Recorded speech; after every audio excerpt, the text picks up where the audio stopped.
Let's switch to our number 6 bristle. Well, I tell you what, let's go to our number 4 bristle brush.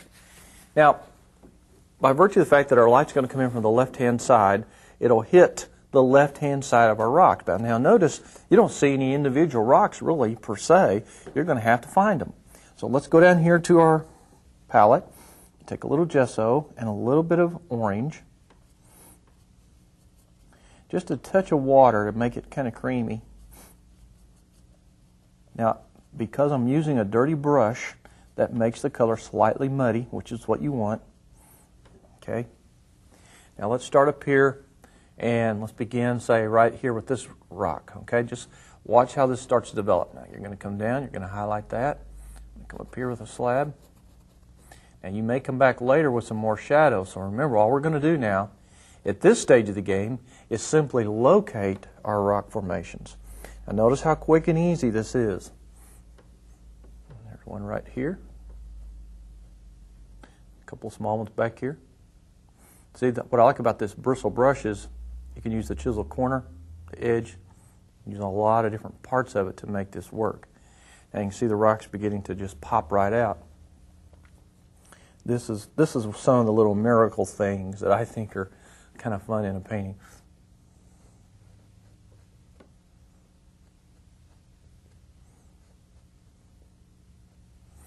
Okay, see, just by highlighting.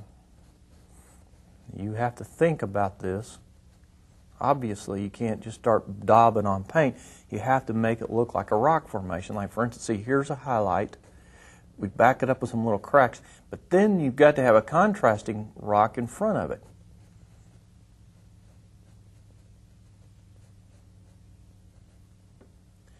You see, and this is how you start locating these big slabs of rock that we have in the original photograph. And then we pull grasses and things up in between, and then you create a beautiful, beautiful rolling waterfall. It's not really a waterfall, it's just a rippling brook, wide brook it is. Kind of almost a river, I guess. Go on this side, run through.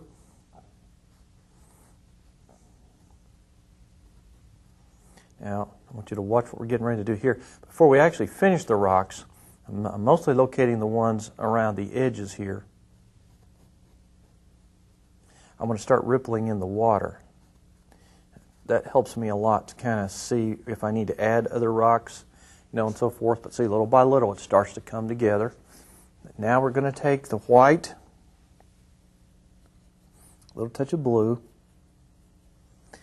and starting right back here, this area right here, you're going to start pulling the water into the painting. Now, I want you to notice something. All of your strokes in this painting are going to have to go, any of your horizontal strokes are going to have to be parallel with the top and the bottom of the canvas, okay? So any of these strokes now is a good time to start straightening out your water. Dry brush over. See, I'm kind of pulling over. That's what that dark background is for. A little light back there. Now I'm going to be standing back from time to time. I'm going to use pure white from time to time, mixed with a little mud on my brush. So you don't really want to use pure white per se.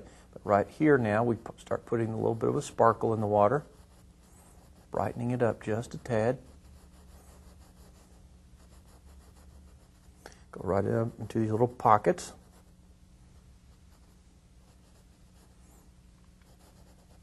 I'm going to come way back up in through here, because the water does kind of meander back into the side pockets here. And back over here. A little back in through here. And just pick up some more white. Now here's where we see it's real dark right in here. You want to go ahead and just pull some of the water over, then dry brush a little highlight. It just makes it look like it's rippling.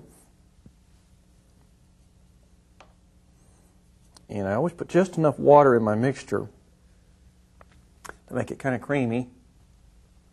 I'm going to create a little shelf here. Now every time the water falls, you have these little shelves that it lands on, then that's where the water then comes over. Now, I've done so many Rocky Mountain waterfalls over the years, and I love to paint waterfalls, as most of you know. It's something that's difficult for some people, but if you just think about this, all it is layers of shelves. And all you have to do is make sure your strokes are fairly parallel with the top and bottom of your canvas. And see, little by little now, your painting is starting to develop into a really nice, beautiful, refined painting. So I'm just kind of dry brushing some highlights here to help identify the little pockets of water. And this is kind of an important step, because what this does is help you kind of see where your rocks and the edges of your water might be. So I'm kind of putting these little ripples along the edge here.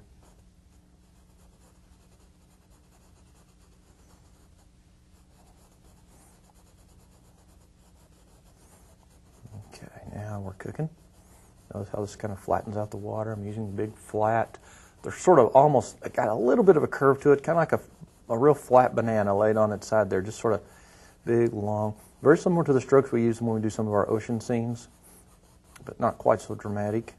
See, I'm just dry brushing. What this does is highlights the water, gives it just a little contrast.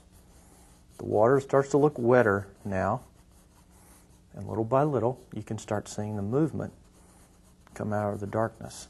See how important it is that we have a dark underpainting, folks? Boy, if you learn to go from dark to light, and a lot of you still are afraid to do that, you start putting in a lot of light, but you can't get the contrast. And when I look at your paintings, they're real pale and washed out. It's because you don't have any dark underneath there to pull the light out. Now watch for right here. See, there's some dark area. I'm going to make a nice, clean light right there. Get some more gesso out here. Now this is where you have to really be sort of courageous. The white and the yellow and a little orange, or you can put a little sienna. You can do a lot of things with your color. But this is going to be a sunlit rock right there.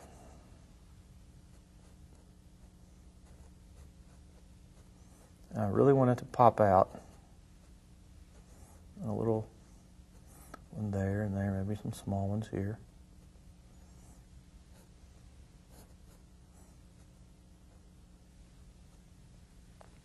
See how that rock stands out? So it kind of gives the idea that the sun might be coming in and hitting that, and that nice contrast there. See, it's really classy. Here's a nice little spot right here. It's already appeared that kind of looks like a little sandy area, so I'm going to go back with the semi-matching color, a little earth tone, a little sienna and white. Just kind of, maybe I'll just make that a little bit of a beach area. And little dabs to suggest sand. You might want to do that right in here. This is another good spot where that might be effective.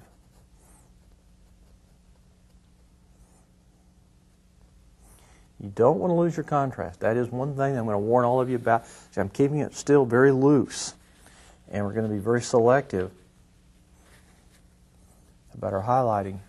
Like I want to highlight this rock now a little brighter. This one. But I still have my dark value in place, see, which gives it that nice edge.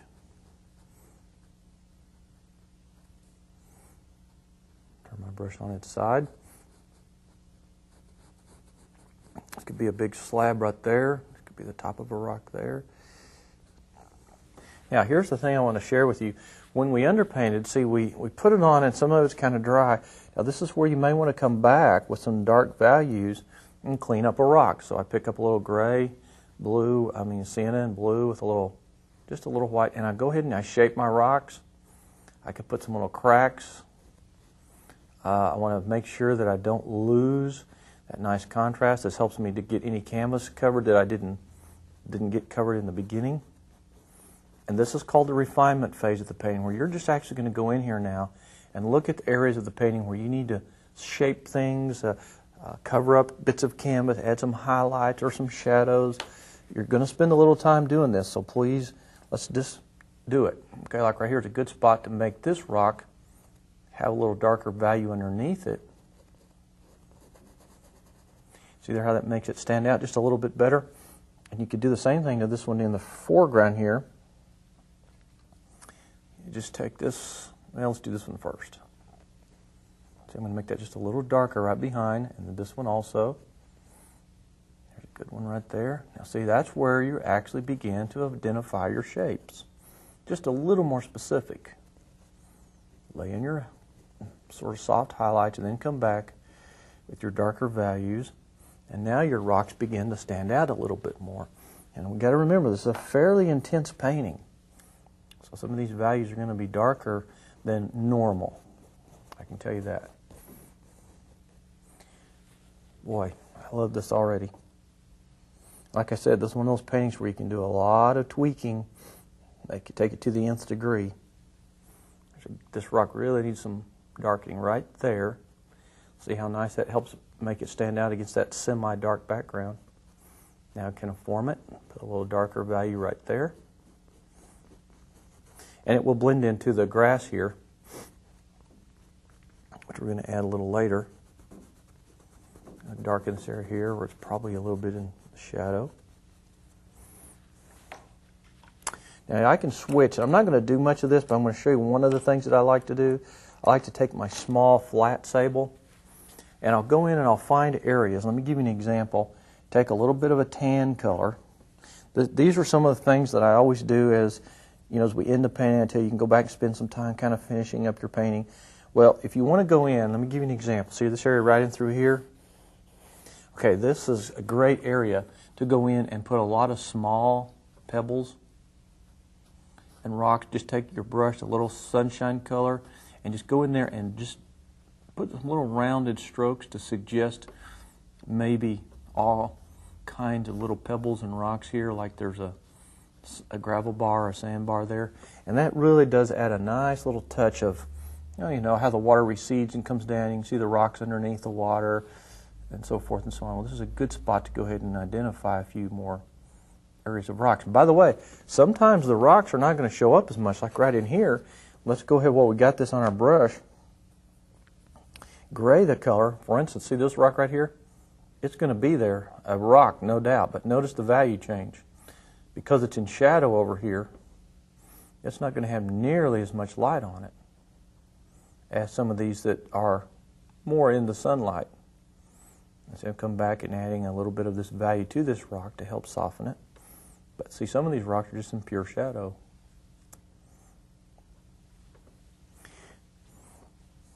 But they still have form. See how their form stands out a little bit? Okay, now we come up here. Similar thing with this one. This one needs a little shadow, but it's in shadow, so you want to be careful. There may be quite a few rocks along here. And all I'm doing is making little smudges to suggest them. Remember, we are great illusionists. Artists we just love to fool people. And that's what we do. We fool people all the time. Now let's take a look at our photograph. You can see how far off we are, and we are quite far off, but it's the idea that we get here, you see? See how it's starting to work now? We're building some light and some value, some form and shadow. There's some big slabs in here still, and some pieces of pockets of grass, and a little bit of, see this is this little area right in here I was just showing you down here. You can go in there and put some highlight. We'll move on back into the painting just a little further with the white and the orange. Probably a good idea to go ahead right in through here and put a few more rocks and pebbles. Make sort of a light area. See, I refer to my photograph only now and then, just to kind of refresh my memory or to make me, get the form of something that I, want to get in there, but maybe I just don't quite recall what it looked like. Or an area like this. I like this little gravelly area back here with this warm tone. Maybe a couple of bigger middle-sized rocks and just little smudges of paint back in here, see? That kind of creates sort of a little gravel bar area.